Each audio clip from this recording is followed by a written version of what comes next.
Hello again. Today I am looking at Rubik's Magic, which is this here.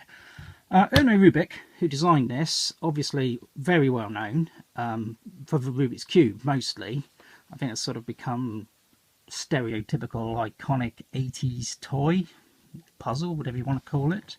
But he did a lot of other things. Rubik's Clock, Rubik's Snake, which are various different names of some of these things, like Rubik's Snake was called Rubik's Twist. Rubik's Magic in some parts of the world was called Rubik's Magic Rings, and so on. Anyway, this originally came out in 1987, although it looked quite different to this. The original was completely black, and the rings sort of had a rainbow effect to them. But other than that, it's much the same. This is the 40th anniversary edition. I think it's the 40th anniversary of the Rubik's Company, rather than any specific thing like the cube, because they've done a cube, they've done this, and they've done the snake, all branded with a 40-year anniversary.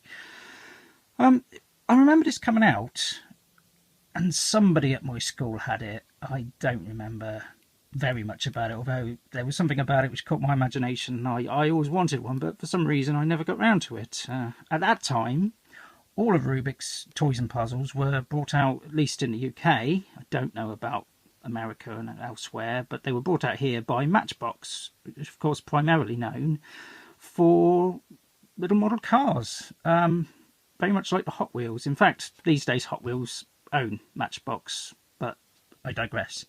Anyway, I picked this up probably a week or so ago now from, I think it was Home Bargains or one of those sort of places, and it came in this huge great thing, which interestingly enough you don't have to break the packaging to get it out.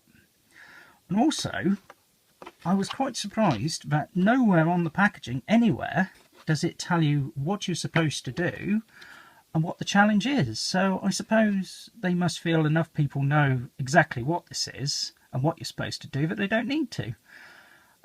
With the cube, I'm sure that is definitely the case. Everybody knows what you're supposed to do with a Rubik's Cube. You take one look at it, it's obvious. But with this, possibly less so. The idea is you've got to get these rings to interlock, or so you think. But if you turn it over, the interlinking rings are on the other side.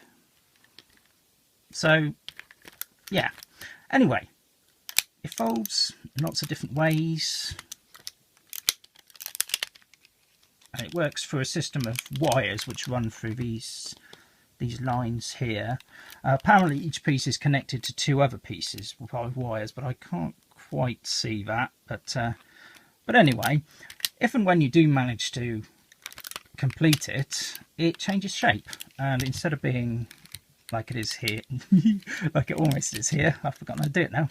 There we go, something like that. 2x4, it will be those two, those two, those two, but these two will be there. You can imagine that sort of like a little L shape. I managed to do this a few days ago, almost entirely by accident.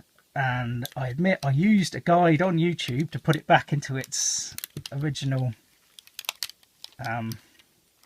pattern for this video, and I've messed it up now and I can't figure out how I did it. Anyway, doesn't really matter. All in all, I think this is a really, really good puzzle and very underrated. I mean, the cube, it's known for speed runs and things. People do in the Guinness Book of Records and such like. And although this is also a competition,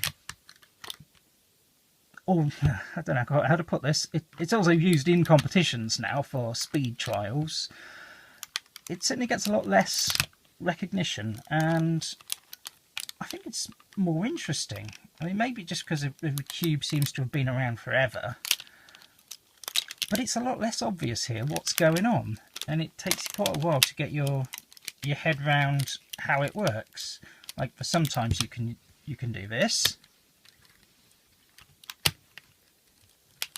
where you can kind of rotate the entire thing, and then when you fold it back, you can then fold it back up again and split it, and all sorts of things you can do, and I don't know how I got there, but anyway. Well, I am very pleased I bought this. When I saw they were doing a 40th edition version of it, I assumed it was the only one around, and for the moment it does seem to be. And I thought it was a little bit ugly with all these colours, because I remembered a black one and I liked it. I thought it had a good look. But then again, it is very 80s. And now I've actually got hold of a thing. I bought it because it was cheap. I was going to hold fire until I find a good condition black one on eBay, but I thought, no, I'm going to get this and see how I get on with it. And now I've played with it a bit, it's grown on me. Oh, look at that, I'm back where I was. As I say, purely by accident. So would I recommend it? I definitely would, yeah. If you like puzzles of any kind, dexterity or mind puzzles, puzzle boxes, puzzle cubes, anything like that, I think it's different enough to be interesting. It originally came out in 1987, apparently, although I thought it was a bit earlier than that. There is a master edition of this. I don't think it's still available, but you can certainly find one on Amazon or eBay, and I probably will do that. And that one's got 5 rings. And there's knockoff or bootleg ones as well, which work in a slightly different way. Like there's one, I believe it was Polish made, that had 7 rings, and the way to solve it was to put it into a cross formation with all the rings linked.